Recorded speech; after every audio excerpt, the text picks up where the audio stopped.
Please be seated. Good afternoon, everyone. It is an honor to be with you. Speaker Pelosi, Chairwoman Amy Klobuchar, Ranking Member Roy Blunt, and all the members of Congress, including the Mayor of Washington, D.C., thank you for being here with us this afternoon. Like so many gathered here, I was at the United States Capitol the morning of Wednesday, January 6th. I was in a classified meeting with Senator Blunt on national security with fellow members of the Senate Intelligence Committee. And not long after I left, the chaos began. Like Americans everywhere, my husband Doug and I watched with absolute shock as our Capitol was under siege and the people within it afraid for their lives. What we know now is in the midst of that violent attack, there were countless acts of courage. And we are here today in the Rose Garden at the White House to recognize that courage. The officers of the United States Capitol Police and the DC Metropolitan Police risked their own lives to save the lives of others, both on January 6th and on April 2nd. They sacrificed so much to defend our nation. And in securing our Capitol, they secured our democracy. These officers are heroes.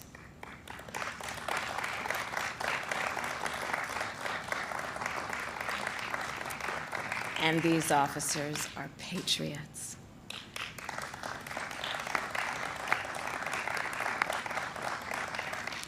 And they deserve, today and every day, this honor. Our nation is grateful for your service. And now there are some officers who, of course, continue to suffer from the injuries seen and unseen.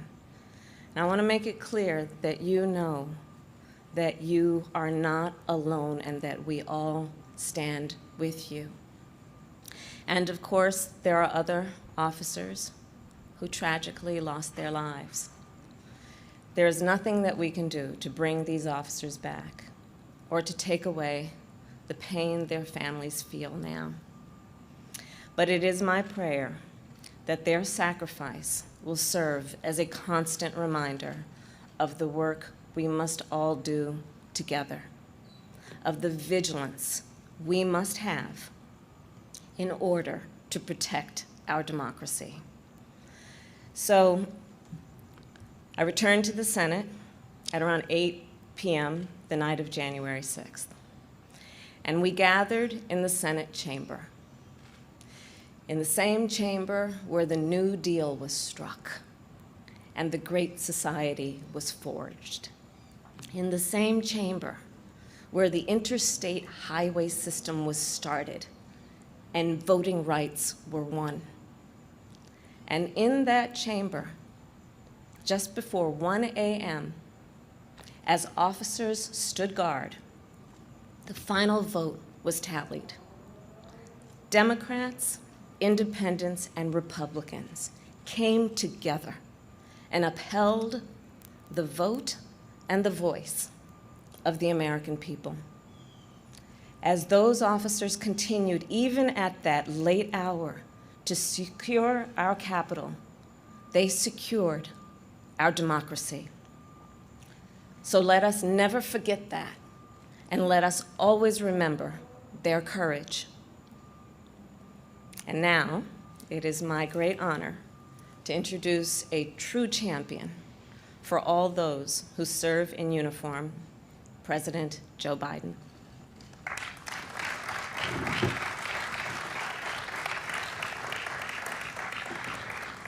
Good afternoon. Thank you, Vice President Harris. Folks, not even during the Civil War did insurrectionists breach the Capitol of the United States of America, the citadel of our democracy. Not even then. But on January the 6th, 2021, they did. They did. A mob of extremists and terrorists launched a violent and deadly assault on the People's House and the sacred ritual to certify a free and fair election. It wasn't dissent. It wasn't debate. It wasn't democracy. It was insurrection. It was riot and mayhem. It was radical and chaotic. And it was unconstitutional, and maybe most important, it was fundamentally un-American. An existential threat and a test of whether our democracy could survive, whether it could overcome lies and overcome the fury of a few who were seeking to thwart the will of the many. While the attack on our values and our votes shocked and saddened the nation, our democracy did survive. It did. Truth defeated lies. We did overcome.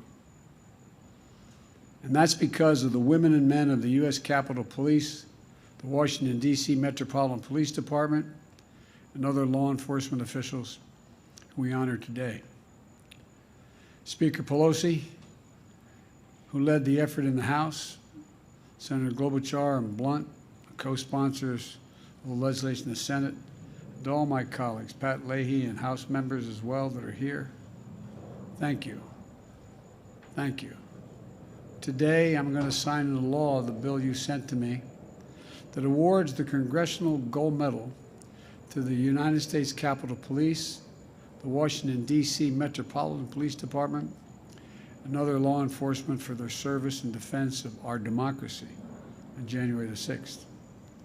To all of them, on behalf of a grateful nation, thank you, thank you, thank you for protecting our Capitol. Maybe even more importantly, for protecting our Constitution and saving the lives of duly elected members of the Senate and the House and their staffs. In these moments when we're still debating, these were tragic hours back then. You stood in the breach. You did your duty to defend the Constitution of the United States against all enemies, foreign and domestic. The events that transpired were surprising, but not your character, your courage, Chief, and all your men and women. I didn't grow up with any of you, but I know you. You're just like all the women and men I grew up with, particularly at that time, it was men, in Scranton and Claymont. Places where the neighborhood I lived in, you became a cop, a firefighter, or a priest. I wasn't qualified for any of them, so here I am. But look, all kidding aside, I got to know you. You're the same ones after a ball game in a visiting field. Come walking out of the gym if you want, and you may get jumped by the other team or their supporters. You may be all by yourself, the only one standing there when you watch 6 people jump one of our teammates. What the hell would you do? You jump in. You jump in knowing you're going to get the hell beat out of you too. Police officer is not what you do. It's who you are. I got to know you after 36 years in the Senate, 8 years as vice president. You're always there. It's not a joke. It's not some hyperbole to suggest duty, honor, service. That's who you are. That's who your dad was. That's who your dad was. And America owes you a debt we can never fully repay. But I know receiving this award is bittersweet. On that day, more than 140 law enforcement officers suffered physical injuries, an untold number suffering emotional toll. 15 of you were hospitalized, and others were lost forever. May their souls rest in peace and rise in glory.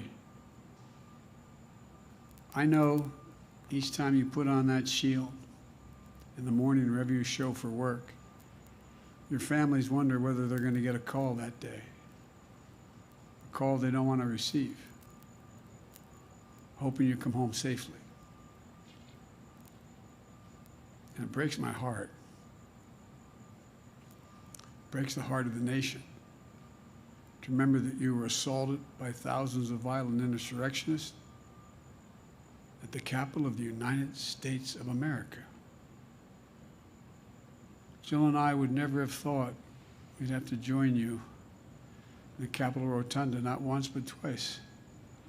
Once to honor Officer Brian Sicknick, who lost his life, and the second time to honor Billy Evans, who lost his defending the Capitol as well.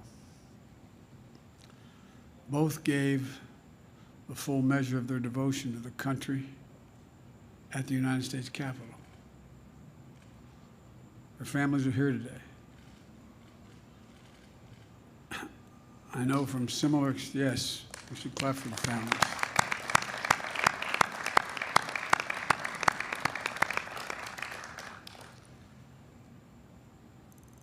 I know, like others may know from personal experience, getting that phone call. It's nice to be honored and have those who you lost remembered, but it's tough to be here because it brings back everything like it happened 10 minutes ago. So I offer you not only our condolences, but recognize your courage, the courage of your children, and you have our most profound gratitude. You know,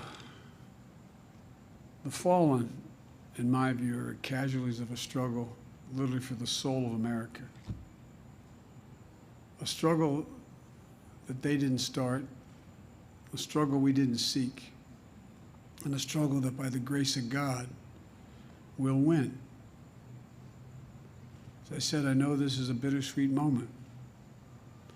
As proud as Brian and Billy as you are, it still brings back pain the moment it happened.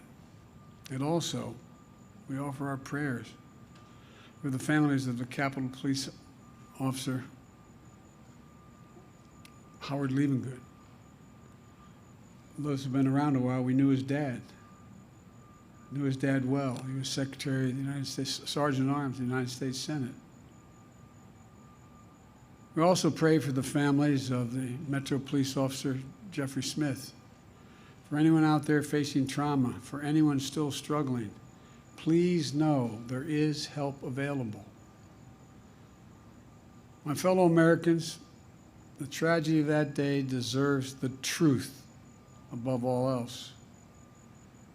We cannot allow history to be rewritten. We cannot allow the heroism of these officers to be forgotten. We have to understand what happened, the honest and unvarnished truth. We have to face it. That's what great nations do, and we are a great nation. In the past weeks and months, we've heard the officers themselves, some of whom are here today, describe what happened. The threats, the violence, the savageness. When asked what he was fighting for, Officer Hodges, who's here today, stated it eloquently. One word: democracy. My fellow Americans, let's remember what this was all about. It was a violent attempt to overturn the will of the American people, to seek power at all cost, to replace the ballot with brute force, to destroy, not to build. Without democracy, nothing is possible. With it, everything is. So my fellow Americans, we must all do our part to perfect and to preserve our democracy. It requires people of goodwill and courage to stand up to the hate, the lies, the extremism that led to this vicious attack. It requires all of us working together, Democrats, Republicans, Independents, on behalf of the common good to restore decency honor, and respect for our system of government. And above all, it requires all of us to remember who we are at our best as a nation, as we see it in the law enforcement officers who are here today, the best of our nation. Congressional Gold Medal Awards today will be housed in 4 locations. 2 medals will be displayed at the U.S. Capitol Police Department and the Washington, D.C. Metro Police Departments, so that every morning you officers walk by seeing those medals and remember the heroism of their colleagues and the importance of their work. The 3rd medal will be displayed at the Smithsonian Museum with a plaque honoring all law enforcement that protected the Capitol on January 6th, so all visitors can understand what happened that day. And the 4th one will be displayed at the Capitol itself to remind us all who served and currently serve there, and all who visit, the honor and the service of those who protect and preserve all of us. I'll now ask Speaker Pelosi if she's willing, and Senator Klobuchar and Senator Blunt, Chief Conti and Chief Manger, and the other officers here today to join me as I sign this bill into law. May God bless you all, and may God protect our troops and all those who serve watch over our democracy. Come on over here. You probably want Leahy. Yeah, come on, sure. Patrick, come on. Pat. That was very powerful.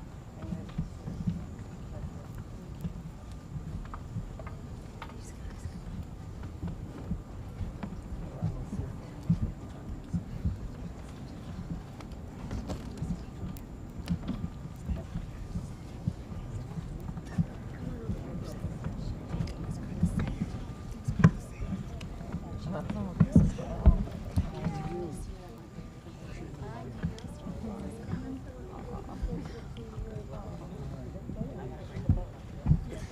Daphne. Oh, I know.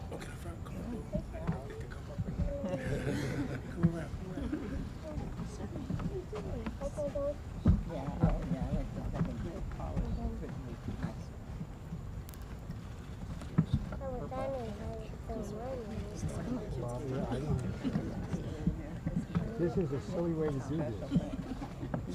Mommy will explain this to you later. So I can give credit.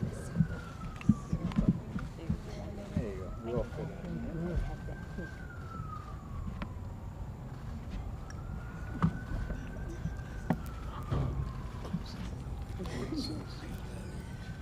Now he's 50. You put the top on. Oh, you thought that?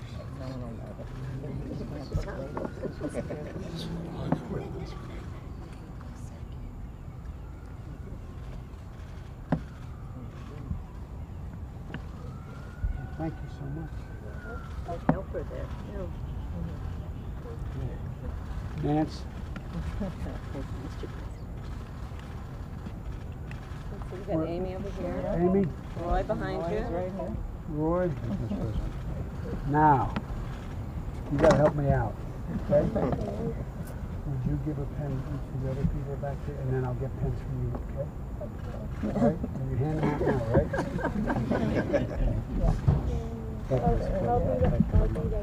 By the way, He's going to take us up.